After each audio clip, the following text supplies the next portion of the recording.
til þriðja dagskrárliðar sem fimmti dagskrárliður samkvæmt útsendri dagskrá og það umræða drög að frístundastefnu Reykjavíkurborgar. Þá tekur borgarfulltrúi Sóley Tómasdóttir fyrst til máls.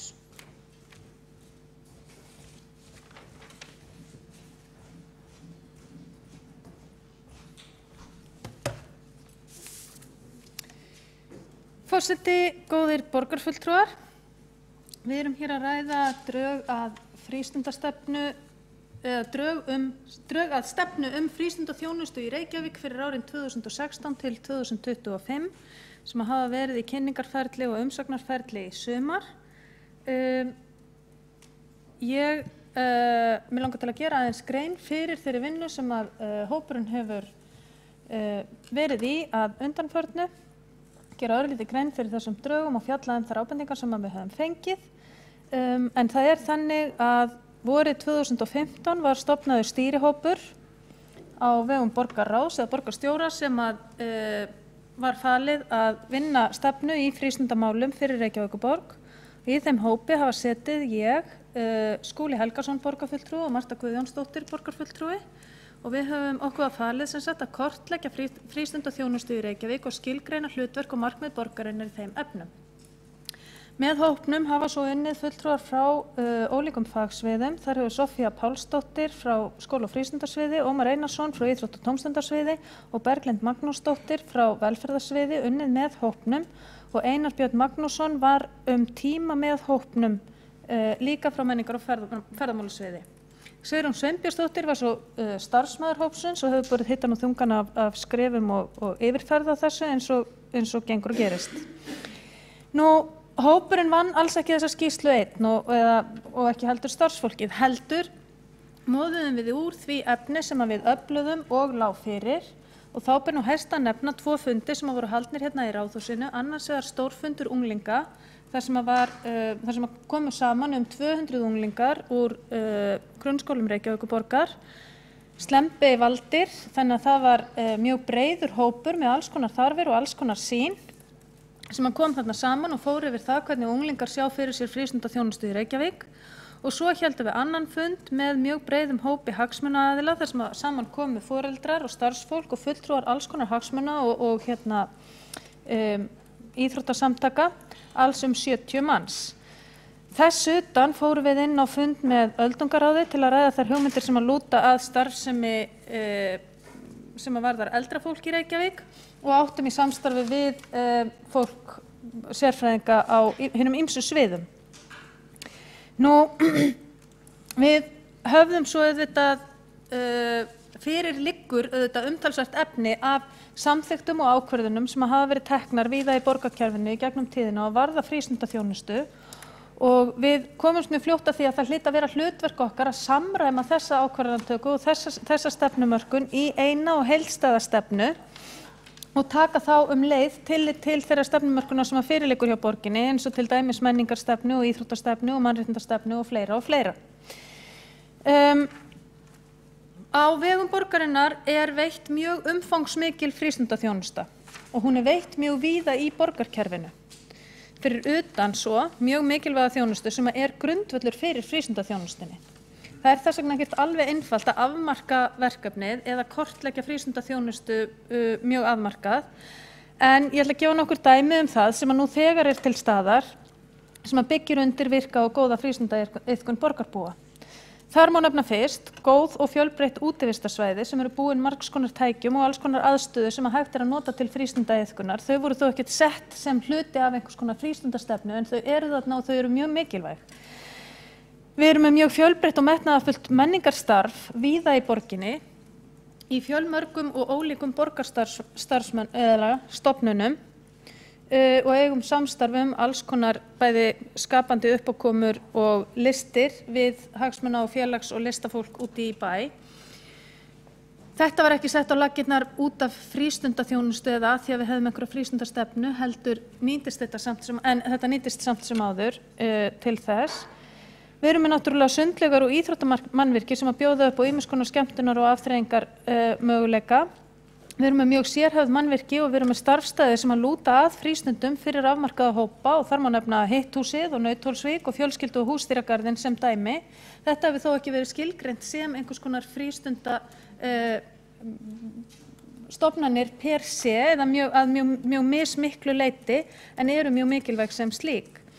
Á þjónustumiðstöðunum fer fram mjög mikilvægt starf sem að bæði styður við og eflir félagsauð og virkni íbúa í hverfunum. Það er bæði gert í gegnum félagsráðgjöf og stuðning en ekki síður í gegnum starf félags- og frístundaráðgjafa og í gegnum samstarfsverkefni og samhæfingu í hverfum. Nú svo erum við með bara sértaka og kannski svona hve skýrast mótaða frístundaþjónustu sem að fer fram á vegum frístundamiðstöðva í hverfunum. Þar sem við rekum bæði félagsmiðstöðvar og frístundaheimili og erum með verkefni í þágu ungmenna og fjölskyldna og íbúa í hverfunum almennt. Svo erum við með sértæka frístundaþjónustu á vegum Hinshússins og svo erum við með félagsmiðstöðvar fyrir eldra fólk sem eru þó opið almenningi í flestum tilfellum á vegum velferðarsviðs. Þannig að umfang frístundaþjónustu í Reykjavík er mjög mikið, hún er rekin mjög víða og það er erfitt að vera með alveg skýrar línur hvað er frístundaþjónusta og hvað er ekki frístundaþjónusta. Við gerðum þó okkar besta til þess að kortleggja þetta. Við skiptum stefnunni upp í 5 kafla sem eru allir eins uppbyggðir. Við reynum að lýsa stöðunni í stuttu máli, setjum svo niður framtíðarsýn og lista yfir mögulegar aðgerðir sem hægt er að fara í til þess að framtíðarsýnin geti orðið að veruleika.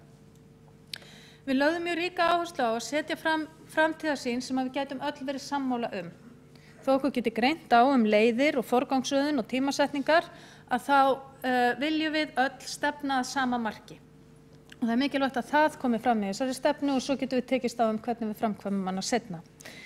Kaflarnir eru aldursskiptir, við fjöllum frístunda- og félagsstarf almennings, við fjöllum frístunda- og félagsstarf yngri en 9 ára, 10 til 15 ára, 16 til 25 ára og svo eldra fólk. Helstu efnislegu áherslurnar, án þess að ég ætla að fara mjög mikið út í þær hér, ég gerir ráð fyrir að borgarfulltrúar hafi lesið stefnuna og flest allir hafa fengið hana kynnta með einhverjum hætti, að þá er nálgunin mjög hverfistengt. Það er gert ráð fyrir auknu jafnræði á milli hverfa þó tekin sé tillit til sérstöðu hvers og eins. Það er gert ráð fyrir auknu jafnræði á milli aldurshópa innan hverfa og það er verið að reyna að skapa grundvöll fyrir fjölbreyttari tilboðum í þeim hverfum þar sem að þau eru fá og reyna að gera íbúum borgarinnar jafnhátt undir höfði sama hvar þeir búa og sama á hvaða aldri þeir eru. Við gerum ráð fyrir skýrari reglum en nú þegar eru til hlutverk og gæðakröfur til núverandi starfsemi. Við gerum ráð fyrir aukinni áherslu á 10 til 12 ára starf og 16 til 18 ára starf úti í hverfum. Við gerum ráð fyrir að aðstaða til frístundaiðkunar verði nýtt betur. Við leggjum sérstaka áherslu á kynningu á tómstundastarfi og samgöngur í þágu frístunda og að frístundaakstur verði efldur með einhverjum hætti.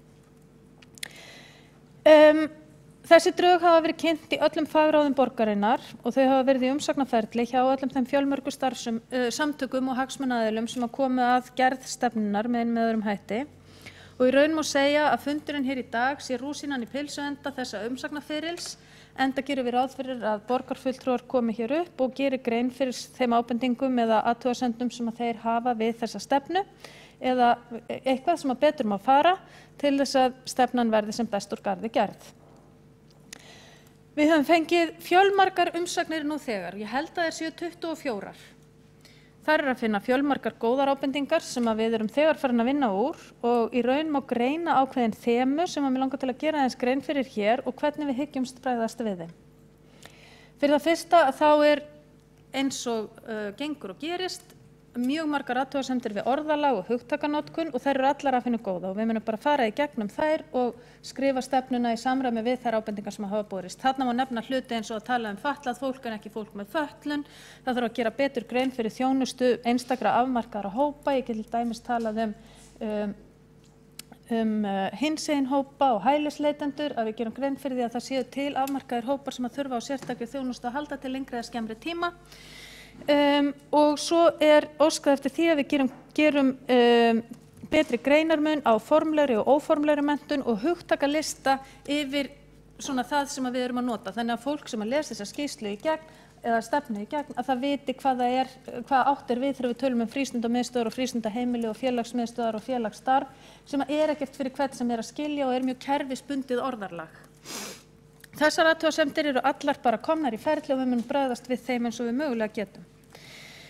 Svo eru athugasemdir við það að það sé óskýr umfjöllun skapandi frístundastarf og óskýrar áherslur á menningu og listir. Þetta höfum við tekið til okkar og brugðist við í samráði við starfsfólk menningar og ferðamálasviðs. Þau eru boðin og búin til þess að aðstoða okkur við að styrkja þennan þátt stefnunar sem að berði svolítið merki að starfsmaður menningar og ferðamálasviðs vann ekki með okkur allan tíman. Og það bara þannig og sjálfsagt og eðlilegt að við lögum það og við erum mjög þakklátt starfsfólki MOF-sins sem tilbúið til þess að koma og hjálpa okkur með þetta. Svo eru athugasemdir að það sé óljóst hvernig eigi að ná þeim markmiðum sem að koma fram í stefnunni, að aðgerðirnar séu augljóslega misstórar, misumfangsmiklar og missdýrar. Þetta hárrétt og á í raun ekki bara við þessa einu stefnu, heldur alltaf hætt við því að hinar bestu stefnur sem að borgarstjórn samþykkir eða einstök fagráð komist aldrei til framkvæmda. Við þessu munum við bregðast eins og hefur svo sem verið gert í gegnum tíðina. Þessi gagnrýni hefur oft komið fram þegar stefnumörkun samþykkt með því að leggja til að það verði settur á laggirnar innleiðingarhópur leið og stefnan verði samþykkt og sá innleiðingarhópur fái það hlutverk að forgangsraða verkefnum til þess að stefnan geti náð markmiðum sínum. Þetta ekkert ólíkt því sem við höfum gert varðandi aðrar stefnur og hefur reynst vel. Síðast en ekki síst vil ég svo nefna að umsagnirnar hafa leitt í ljós að innan borgarkerfisins eru afar skiptar skoðanir fyrirkomulag á þjónustuveitingu borgarinnar. Og það ekki alveg létt verk að koma til móts við allar þær umsagnir sem að bárust og lutu að þessu. Í þessu samhengi má nefna staðsetningu vinnuskólans, félagsstarfs eldri borgara, frístundastarfs fatlaðra og ungmenna og svo almennt verkaskiptingu á milli frístundamiðstöðva og þjónustumiðstöðva. Mesta umfjöllun í umsögnunum fékk á nefa ein setning í stefnunni. Það var hugmynd að flytja félagsstarf eldri borgara frá velferðarsviði til frístundamiðstöðva og þar með skóla- og frístundasviðs. Þessi hugmynd var sett fram eftir talsverða yfirlegu, eftir að hópurinn hafði fengið kynningu á fyrirkomulagi starfsins í Kópavogi, eftir samtal við öldungaráð borgarinnar og umræðu heildstæða frístundaþjónustu á vettvangi borgarinnar.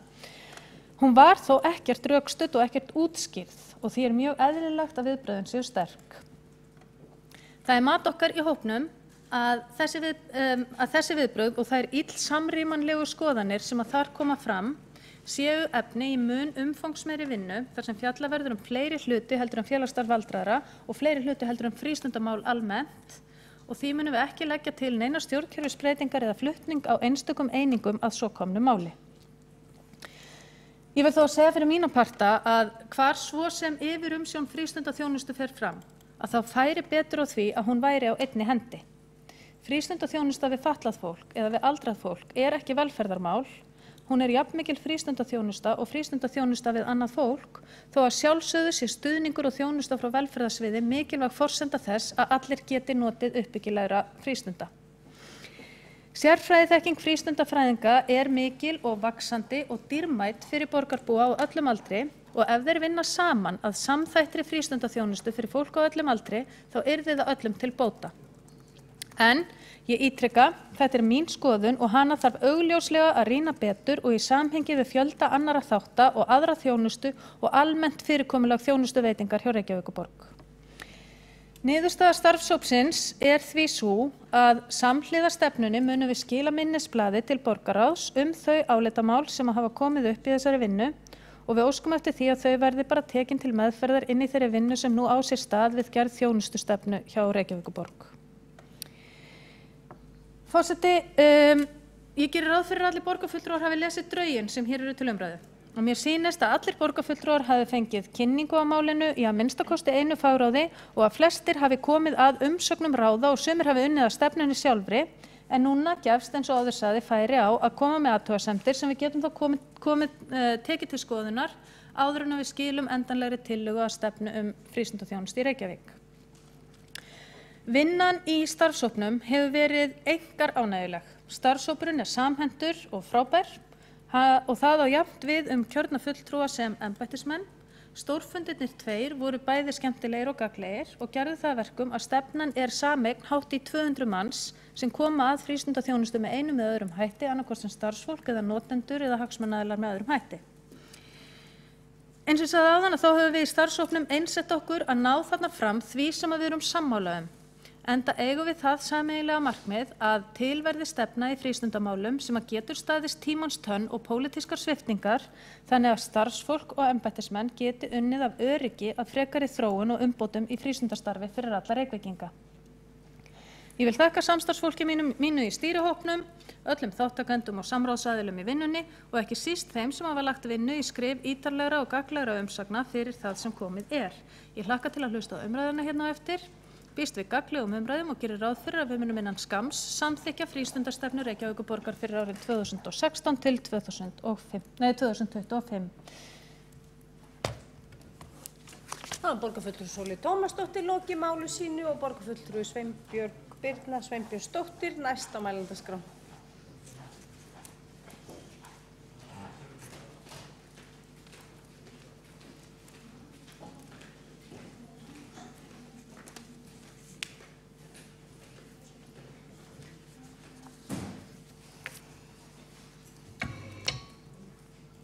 Frú forseti, ágæta borgarstjórn.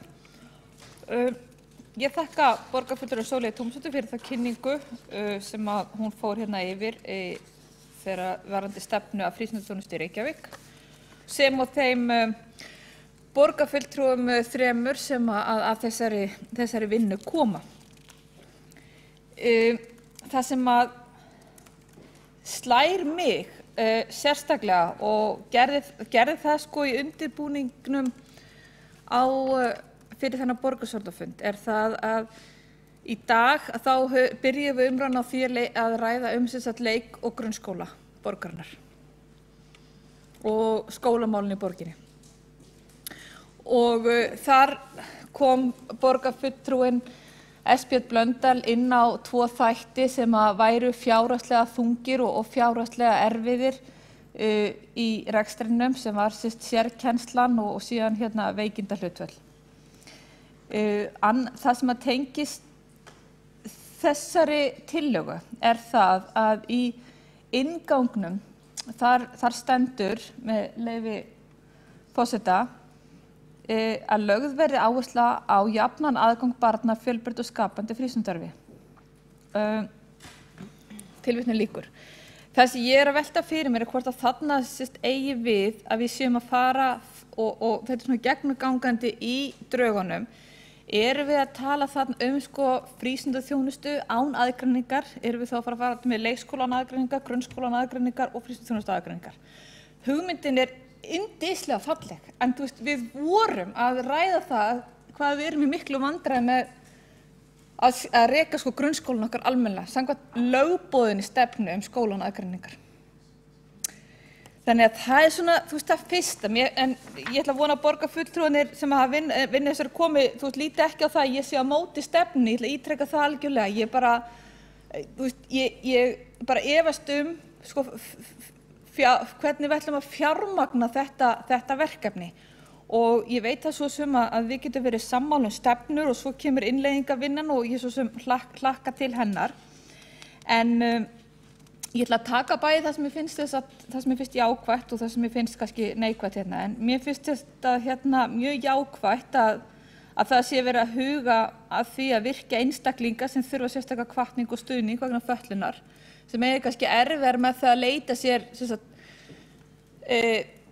að fylla frístundastarfið sitt með öðrum hætti og það er mjög jákvætt. Það aftur á móti mjög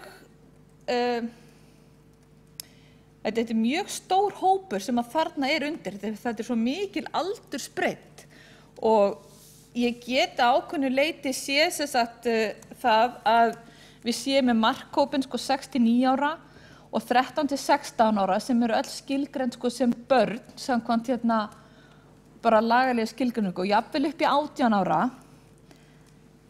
Ég velti aðeins fyrir mér skilsmunin við tökum unglinga og svo 16 til 18 ára en síðan erum við líka með sko eldra fólki hérna inni og þetta er náttúrulega rosalega ólíkir hópar og ég held að það sé okkur öllum fyrir bestu að við sko stígum varlega í allar breytingar af því að sko hópar eru mismunandi móttækileg fyrir breytingum og nú er það bara þannig að ungt fólk hefur bara þorað sér og börn eru með aðlögunarhæfni og svona stífn okkar vext með árunum, að minnsta kosti okkar flestara.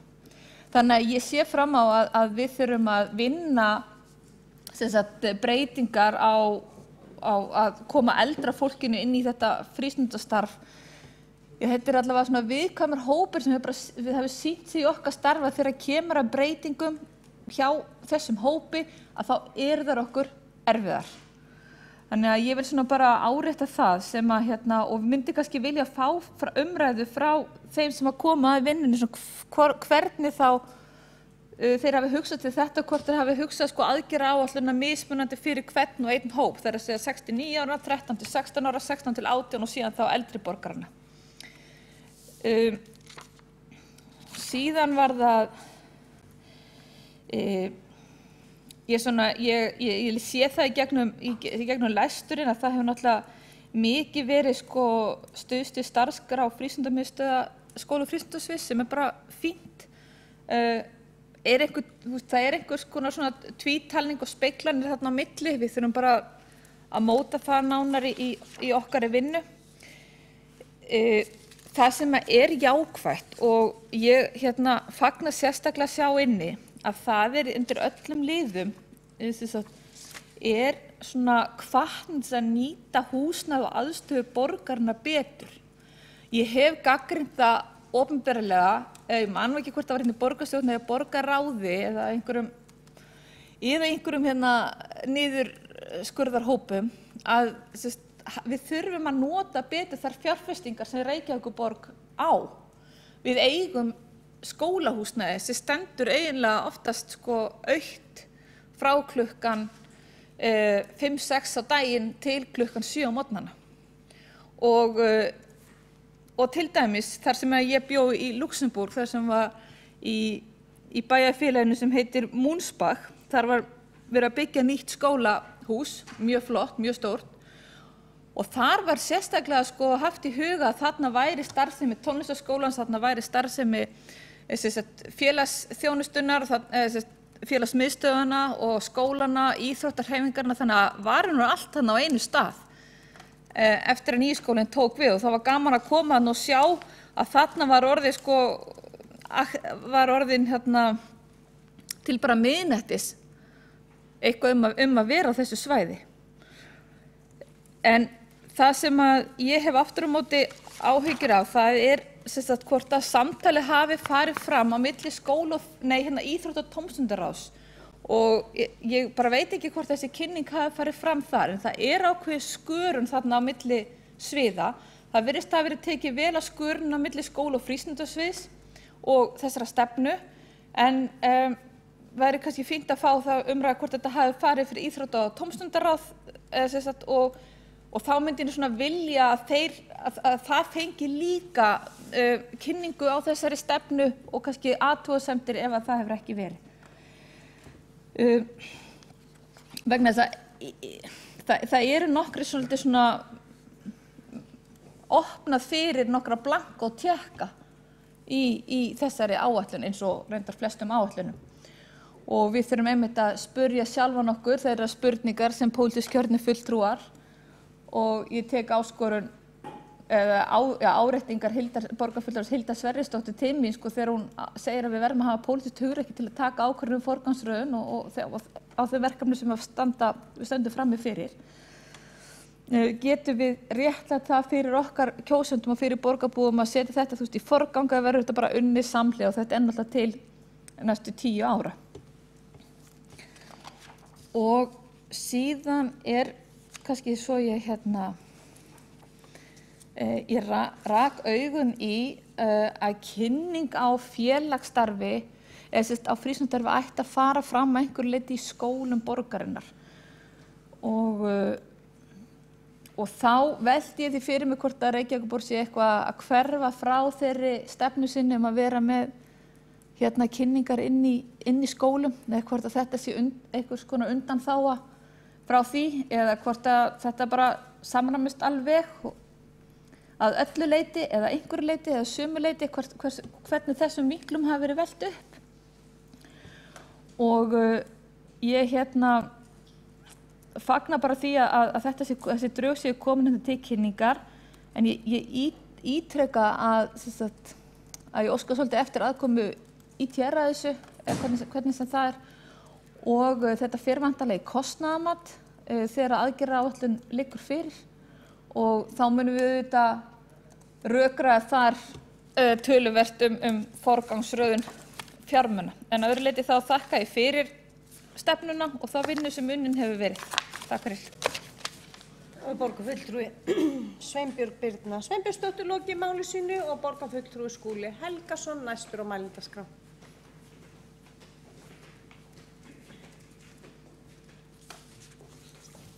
Forseti, ágæta borgarstjórn. Hér mikilvægt mál á ferðinni sem umræða drög að frístundastefnu, og ég vil bara fara svona nokkrum orðum ákveðna þætti, að vísa öðru leyti til yfirgripsmikillar kynningar Sóleyjar Tómasdóttur sem formaður stýrihópsins sem hefur unnið þessi drög. Hún fór afar vel yfir svona heildarmyndina í þessu og við tókum það ákvörðun að það væri mikilvægt að fá viðbrögð frá fagráðunum og frá þeim aðilum sem gerst þekkja í þessum geira þessi drög, vinna með þau og leggja síðan fram endanlegt plagg til samþykktar.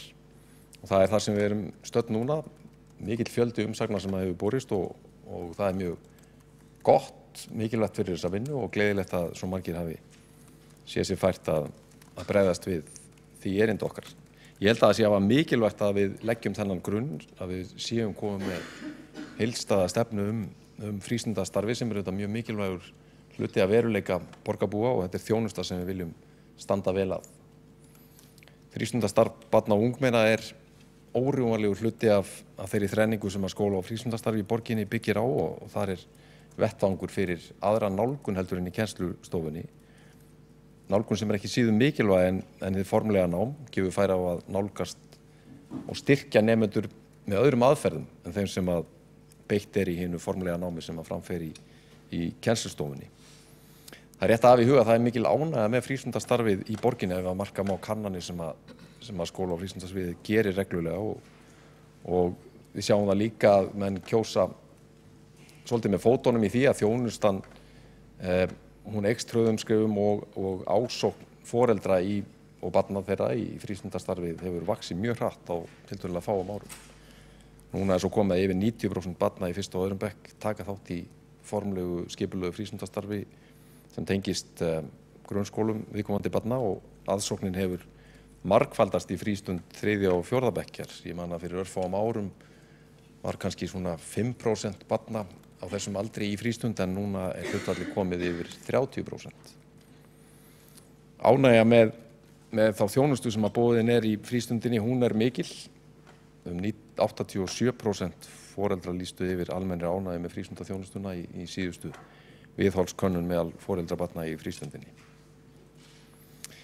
Nokkur atriði sem ég vildi hnykkja á, ég vek sérstaka athygli á því sem segir í stefnunni varðandi þar sem að við höfum kallað svona brúna á milli leikskóla og frístundar og ég held að það sé mjög spennandi verkefni að frístundaheimili verði kannski fyrsti viðkomustaður fyrir þau börn sem að koma úr leikskóla og yfir í grunnskóla umhverfið og þau séu þá boðin velkomin inn í grunnskólan með því að byrja á því að koma inn í frístundaheimilin eftir að sumarfríi þeirra lýkur og áður en formleg grunnskólaganga hefst. Nú, hér var spurt reglurnar varðandi frístundatilboðin í máli síðasta ræðumanns og rétt að hnykkja á því að í nýsamþykktum reglum sem að voru endurskoðaðar fyrir nokkru síðan, þar einmitt opnað á kynningu á frístundatilboðum inn í skólasamfélaginu og ég held að það hefur verið gott skref og mikilvægt að það sé svona með heildstæðum hætti boðið upp á slíka kynningu fyrir foreldra og hefur verið kallað eftir því nokkurt skeið. Þannig að þetta ákvæðið í fullu samræmi við þær reglur. Og síðan vil ég benda sérstaklega á að eitt brýnasta verkefni okkar fram á við litið varðandi frístundina að ná betur til barna með annað móðurmál en íslensku og auka aðgengi þeirra skipulögðu frístundastarfi sem og annarra minnihluta hópa sem við sjáum að skila sér kannski síður inn í frístundastarfið en við myndum gjarnan vilja sjá.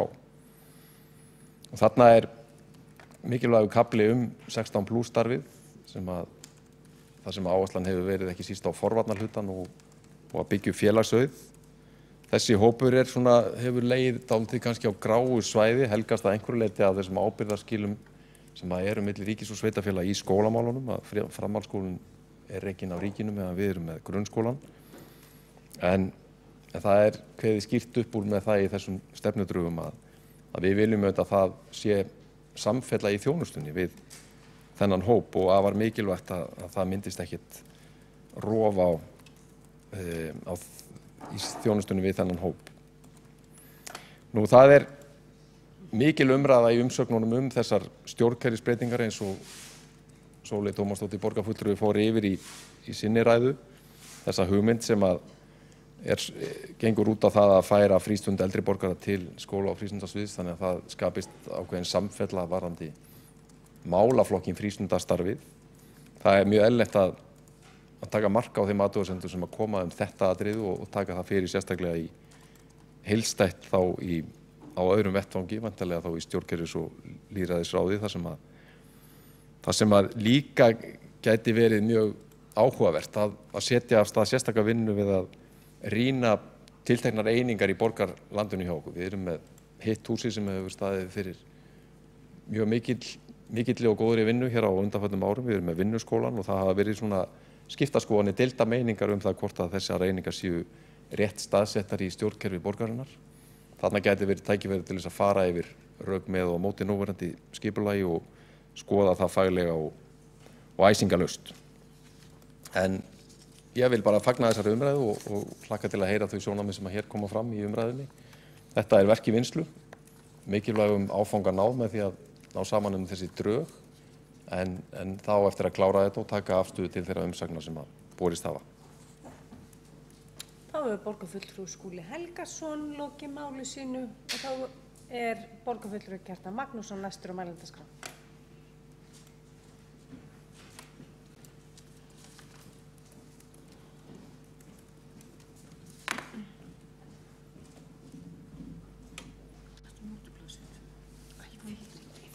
Forseti, góðir borgarfulltrúar, ég vil þakka fyrir þær umræður sem hér hafa orðið nýja frístundastefnu borgarinnar eða drög að henni. Þakka þeim sem sátu í starfshópnum og fóru í þessa vinnu. Ég hef ekki alveg náð að fara yfir alla stefnuna en ég hef þó fengið í hendur og kynnt mér að minnsta kosti hluta af umsögnum sem hafa komið fram og hvet hópinn bara til þess að fara vel yfir þessar umsagnir því að mér sýnist að margar þeirra eigi rétt á sér og geti, minnst hvort ég myndi gera það ef ég verið sem hópi óskætti því að það tekið tillit til þeirra sumra. Varðandi mál sem hér var nefnt kynningar í skólum, þá erum við borgarfulltrúar Sjálfstæðisflokksins á einu máli það og ég hygg að Framsóknarmenn séu sammála okkur það að það sé æskilegt að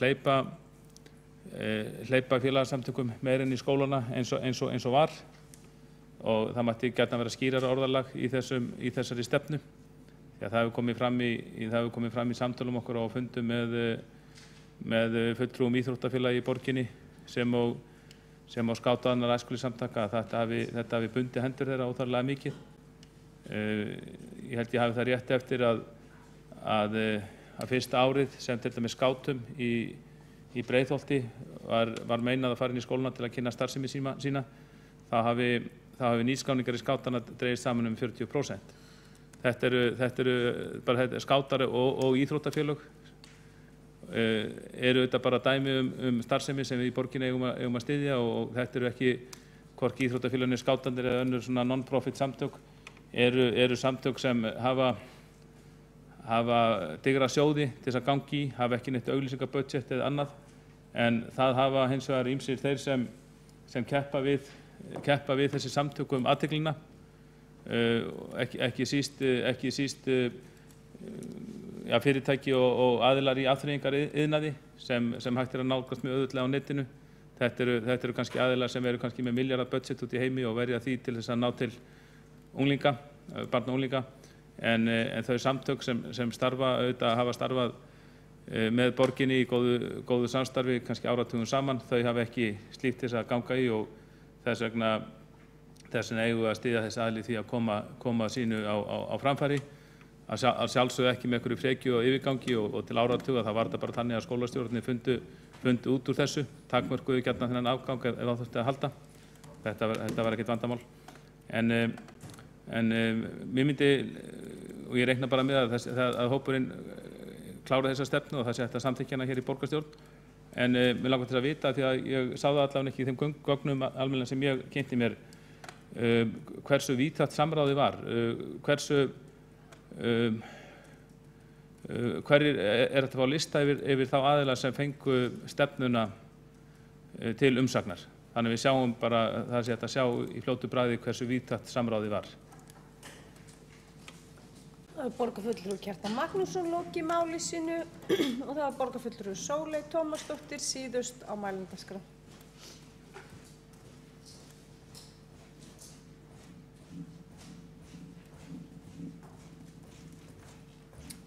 Forseti, góðir borgarfulltrúar. Mér langar til að bregðast aðeins við því sem hefur komið hérna fram í umræðunum. Byrja bara á borgarfulltrúa Kjartani Magnússoni þegar styttra síðan hann talaði. Það sjálfsagt og auðsótt mál að fá lista yfir þá aðila sem að fengu stefnuna til umsagnar. Mér skilst að þeir hafi verið 40 eða 50 talsins og það hafi verið ansi mikið álag á skrifstofu borgarstjórnar þegar verið var að senda út stefnuna til kynningar og mjög gott eða hátt hlutfall af þeim sem að fenga hana til umsagnar sendu inn umsagn og það bara mjög jákvætt og gott. Að öðru leyti held ég að það alveg rétt sem að borgarfulltrúinn sagði, mjög mikið af þeim athugasemdum sem hafa borist eiga rétt á sér og við ætlum að reyna að mæta þeim sem allra flestum. Kannski eru einhverjar þeirra sem eru byggðar á misskilningi eða þarf bara að krefjast þess að við útskýrum betur mál okkar en langflestar umsagnirnar eru bara þess eðlis að við munum taka tillit til þeirra. Eins og ég fór yfir svo sem í máli mínu hérna áðan.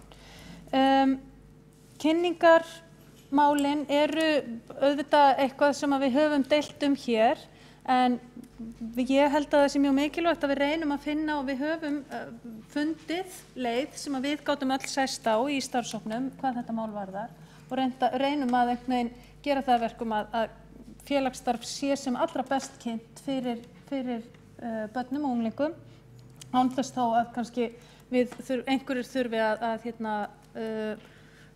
fara gegn prinsipum sínum þegar kemur að kynningum fyrirtækja eða eitthvað þess háttar. En ég held að þetta sé við séum komin niður á einhverju lendingu sem allir getur sett sig við í þeim efnum.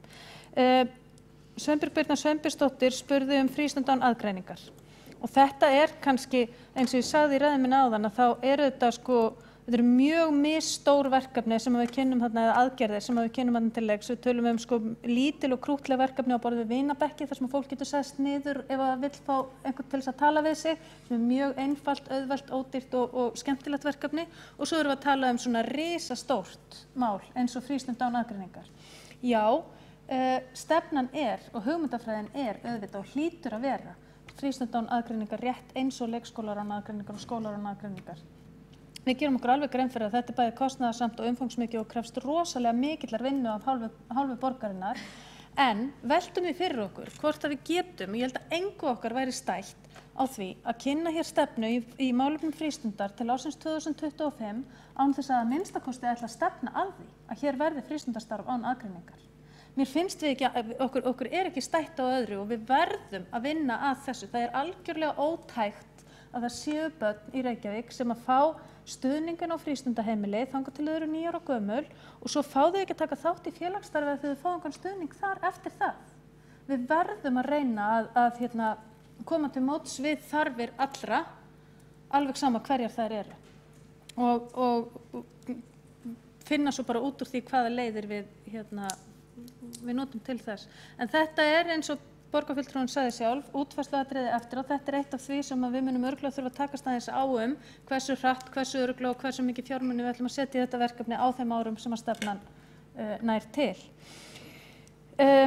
Íþrótta- og tómstundasvið hefur og Íþrótta- og tómstundaráð hefur komið að þessu eins og öll önnur svið. Ómar Einarsson, sviðsstjóri Íþrótta- og tómstundasviðs, var með í hópnum og þetta fór til umsagnar hjá Íþrótta- og tómstundaráði. Við fengum ágæta umsögn frá Íþrótta- og tómstundaráði sem slíku, auk þess sem Ómar Einarsson sendi okkur punkta sem hann tók niður af fundinu með svona bara einstökum athugasemdum við þetta.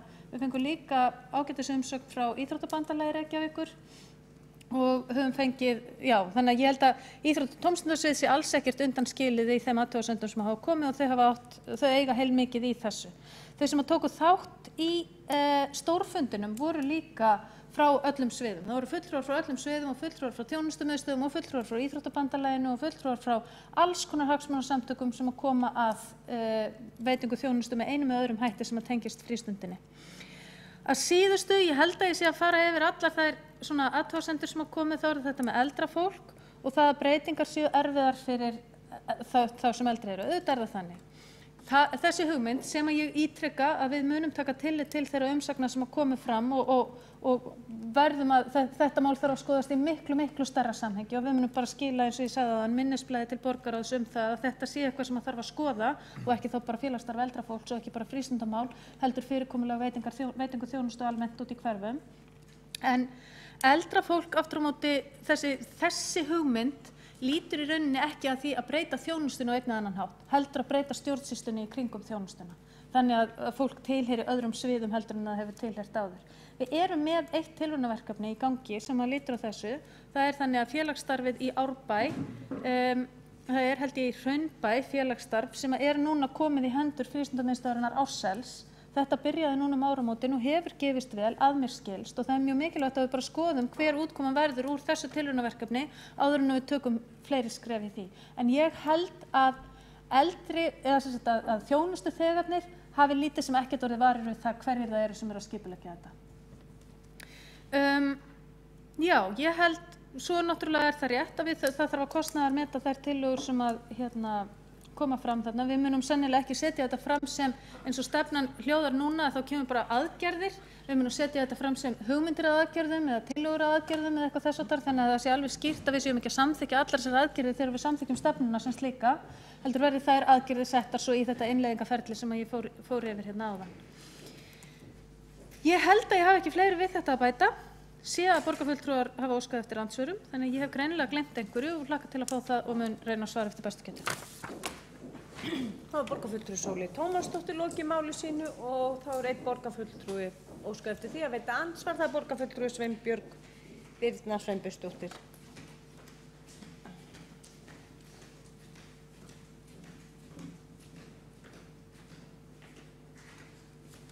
Frú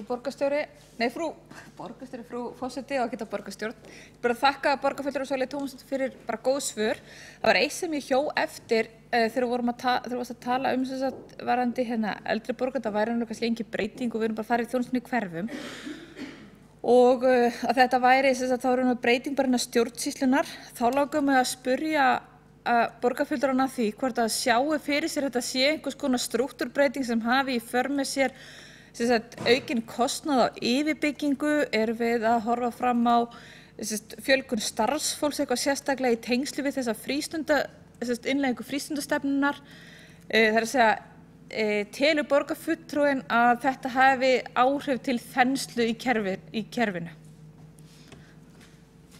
Það er borgarfulltrúi Sveinbjörg Birna Sveinbjörnsdóttir lokið að veita andsvar, þá svarar andsvari borgarfulltrúi Sóley Tómasdóttir. Forseti, góðir borgarfulltrúar, eins og ég sagði áðan þá þyrfti auðvitað að skoða þetta miklu betur og þetta þarf að skoðast í víðara samhengi. Ég set alltaf þennan fyrirvara en nei, eins og hugmyndin kom fram frá okkur og hefði henni verið vel tekið, og ef það hefði bara ríkt sátt hana, þá er ég nokkuð vissum að hún hefði frekar skapað samlegðaráhrif heldur en hitt. Þetta snýst í raun og veru það að hugmyndin lítur að því að frístundafræðingar séu allir á sama stað. Og þannig væri meiri segja mögulega hægt að skapa fleiri heildagsstörf, fullstörf á vettvangi frítímans heldur en við erum að gera í dag. Þannig væri til dæmis hægt að hafa morgunstarf með öldruðum og eftirmiddagsstarf með börnum En eins og ég sagði, þetta bara hugmynd, ég ætla ekki að fullyrða að þetta sé betra, ég ætla heldur ekki að fullyrða að þetta sé eitthvað sem verður, en hugmyndin var einhvern veginn, það sem okkur langaði til þess að skoða var hvort þetta myndi ekki skapa fleiri heildagsstörf, hvort það yrði ekki meiri samlegðaráhrif og hvort að frítíminn myndi ekki njóta þess betur. Samt sem áður gerðum við alltaf ráð fyrir að það yrði mikið og gott samstarf úti í hverfunum.